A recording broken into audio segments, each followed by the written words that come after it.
Bem, amigos do Guia, muito boa tarde. Nesta segunda-feira, 9 de julho, feriado em São Paulo e, por consequência, feriado nas praças financeiras do Brasil.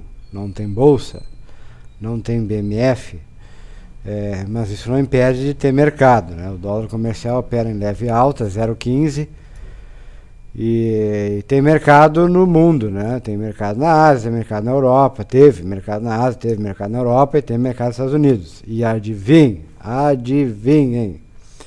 a Ásia em queda, com Xangai caindo 2,30%, mais de 2,30%. Europa fechou no geral em queda, com DAX caindo 0,35%, Espanha caindo 0,75% e Milão segura alta de 0,60. Panorama, de certa forma, não foi nada agradável no dia de hoje. Não teve nenhuma notícia que trouxesse um pouco de alento aí. Muito pelo contrário. A madrugada já começou com dados da inflação na China, vindo a mais baixa nos últimos 29 meses. É praticamente um medo de deflação, né? Medo de deflação. E é claro que quando acontece a deflação acontece porque a economia não está aquecida o suficiente para gerar demanda de preço, né? Demanda de preço, as pessoas cada vez comprando mais e com isso incita, né, os vendedores, tanto da cadeia de atacado quanto da cadeia de varejo, né, o consumidor final, a elevar seus preços para tentar elevar suas margens. E é um processo que não está acontecendo na China. Ou está acontecendo de uma forma bem lenta, né? Tão lenta que justamente as pessoas já chegam a pensar que que inclusive pode estar acontecendo medo de deflação. Inflação é sempre, a não ser em casos anômalos, inflação é sempre algo que costuma vir junto com a economia aquecida, né? Justamente por essa dinâmica. E quando não vê inflação, aí realmente as pessoas começam a se preocupar. Por outro lado, abre espaço para que mais estímulos possam ser eventualmente injetados, né? Ou contextualizados, né, para o ambiente da China. Então é uma janela que fica aberta aí também. Mas de fato não foi agradável, né? Não é agradável ver a China caindo mais de 2%. Inclusive já tem conversa aí de burburinho, sem citar nomes, porque não se conhece a princípio os nomes, mas já tem pelo menos um hedge fund falando em crescimento da China 3%. Eu disse 3. 1, 2, 3. Parece já exagerado, eu sei, né? Parece bem exagerado, mas é informação aí que pelo menos um comentarista aí dos que eu acompanho nos traz, que ele teria conversado com essa pessoa, e que a opinião dele é que isso não está nos preços. Não está nos preços, de forma alguma está precificado no mercado, então acho que convém, por mais incrível que possa parecer essa informação, convém ficar com ela guardado na manga, porque pelo menos já tem alguém pensando que a China é hard landing sim, tá? Então cuidado com suas apostas de mais longo prazo aí, podemos ter surpresas, né? E sempre está bom estar preparado contra surpresas.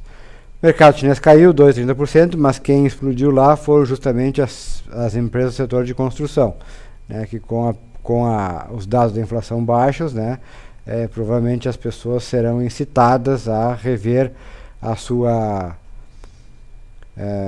estratégia de adiar compra de imóveis. E aí o primeiro-ministro da China já veio a público dizer que vai cuidar especialmente com que qualquer retomada do setor imobiliário não seja vista como exagero, né? Ou seja, ele ainda está de olho na questão da bolha aí do setor imobiliário na China. Então esse é o dado da China.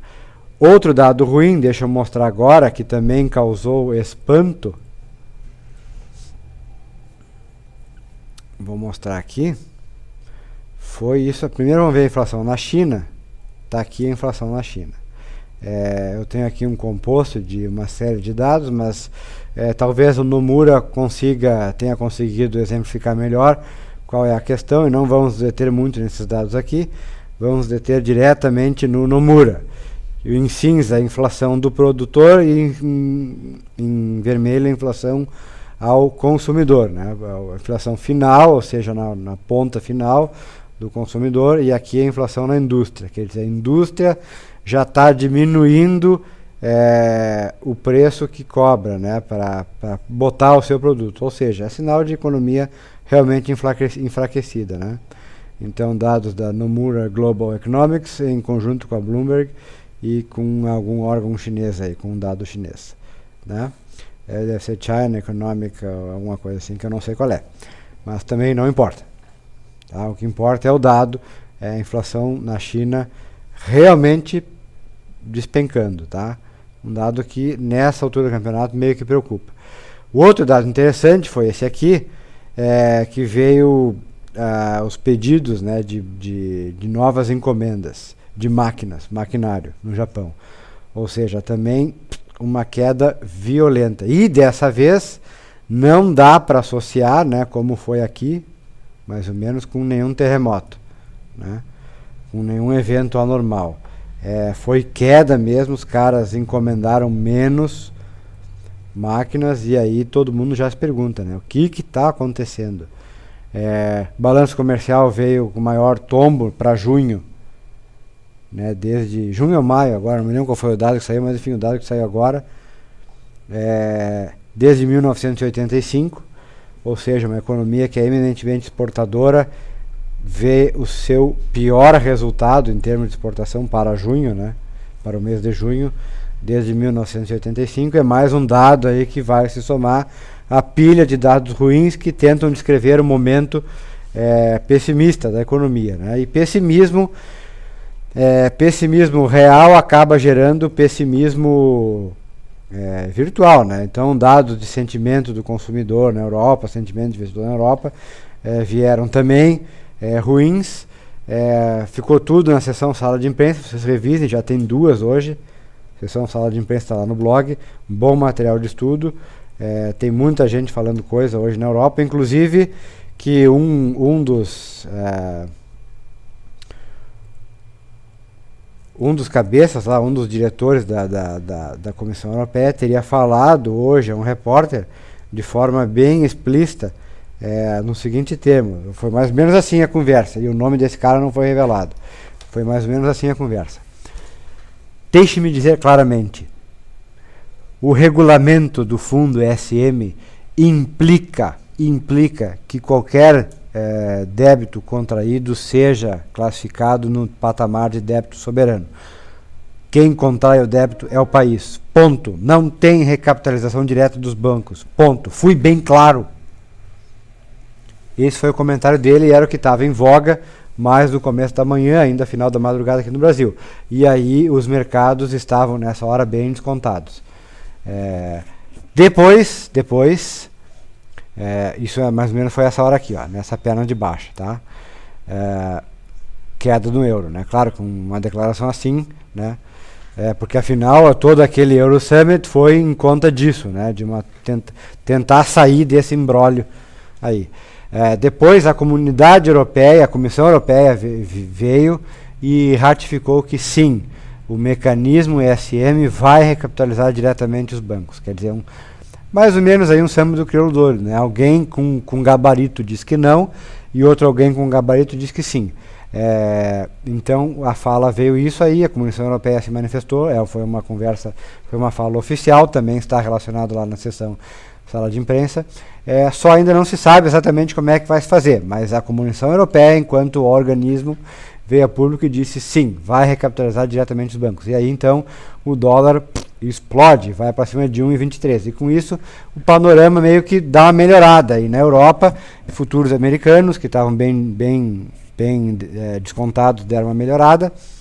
E inclusive aí algumas commodities já operaram, né, já operam em alta, como o petróleo opera em quase 2% de alta. Então essa foi a tônica de hoje. nos mercados. Agora, no Brasil não temos, né? Não temos mercados, mas aí, como proxy, a gente vai para a Bolsa de Nova York e ver como estão as nossas ADRs. Primeiramente, vamos passar aqui. Esse aqui é o EWZ, é o fundo ETF, né? É como se fosse um BOVA11, que mais ou menos precifica o Brasil. É um bom proxy, porque vejam, o gráfico dele é bem parecido com o que a gente teria aqui no Brasil, né? Uma queda, uma lateralização nos patamares onde a gente está vendo mesmo hoje em dia, e a queda hoje é de 1% lá praticamente, né? Nesse ETF. Ou seja, esse 1% deveria, de certa forma, ser descontado amanhã aqui, pelo menos na abertura, né? Porque senão meio que não seria um movimento lógico, porque a precificação tem que ser mais ou menos parecida. Claro que isso aqui é um ETF, não é exatamente o IBOV, não é exatamente o índice futuro, mas é algo que deve ser muito perto, né? Muito perto. Não muda o nosso patamar, nosso panorama. Está dentro daquela acumulação, apenas mais um dia de queda aí, o terceiro dia de queda, tá? A Vale cai 0,93, também o terceiro dia de correção. Isso aqui seria seria analogamente ao nosso preço de R$40 para a ação da Vale, né? Bateu nos R$40, caiu, está caindo, terceiro dia de queda lá. Petrobras também, mais ou menos a mesma coisa. PBR é o código dela lá. Depois aqui do movimento de alta forte é o segundo dia de correção. Nós não tivemos esse segundo dia, provavelmente teremos amanhã, vamos ver. Mas em Nova York é o segundo dia de correção. E a ação da Gerdau também, mais um dia de correção, caindo 0,75. Né? Aqui, analogamente, seria os R$18, né? Aquela tentativa de rompimento dos R$18, que não deu certo, foi até mais ou menos 18,40. É um case que ficou bem estudado, já está bem estudado nos calls, revisem, por gentileza. Ficaram gravados aí nos links do GuiaInvest. E se fosse hoje, provavelmente estaríamos vendo aqui no Brasil o terceiro dia de queda. Amanhã é que não se sabe, né? Amanhã é justamente o futuro, e o futuro não dá para saber. Evidente que a lógica manda que pelo menos abrisse descontando isso aqui, mas se a perspectiva do mundo amanhã abrir já melhor, quem sabe já abre descontando isso e daí para cima, né? Abre em repique de alta. Tudo hipóteses, né? Mas se amanhã for mais um dia negativo no mundo, então parece que o cenário está mais ou menos, fica melhor delineado, né? Uma pequena inserção aí no dia de hoje, feriado, aqui no Brasil, só para nós não perdermos o contínuo das coisas, o contínuo dos desenvolvimentos, dos desdobramentos das coisas que acontecem no mundo. Muito obrigado pela sua atenção. Vou gravar e daqui a um pouco posto lá no GuiaInvest. Muito obrigado.